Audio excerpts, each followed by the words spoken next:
হাজার বছর ধরে আমি পথ হাঁটিতেছি পৃথিবীর পথে। সিংহল সমুদ্র থেকে নিশীথের অন্ধকারে মালয় সাগরে। অনেক ঘুরেছি আমি বিম্বিসার অশোকের ধূসর জগতে। সেখানে ছিলাম আমি, আরো দূর অন্ধকার বিদর্ভ নগরে।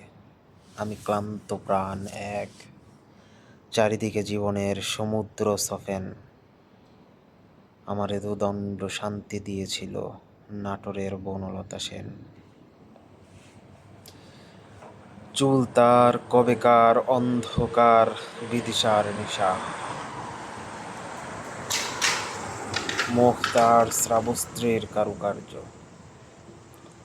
অতি দূর সমুদ্রের পর হাল ভেঙে যে নাবিক হারায়েছে দিশা। সবুজ ধানের দেশ যখন সে চোখে দেখে দারুচিনি দ্বীপের ভিতর, তেমনি দেখেছি তারে অন্ধকারে।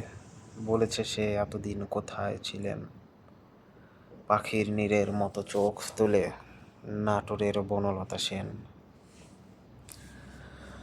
সমস্ত দিনের শেষে শিশিরের শব্দের মতন সন্ধ্যায় আসে। ডানার রৌদ্রের গন্ধ মুছে ফেলে চিল। পৃথিবীর সব রং নিভে গেলে পরে পাণ্ডুলিপি করে আয়োজন। তখন গল্পের তরে জোনাকির রঙে ঝিলমিল। সব পাখি ঘরে ফেরে, সব নদী ফুরায় জীবনের সব লেনদেন। থাকে শুধু অন্ধকার মুখোমুখি বসিবার বনলতা সেন।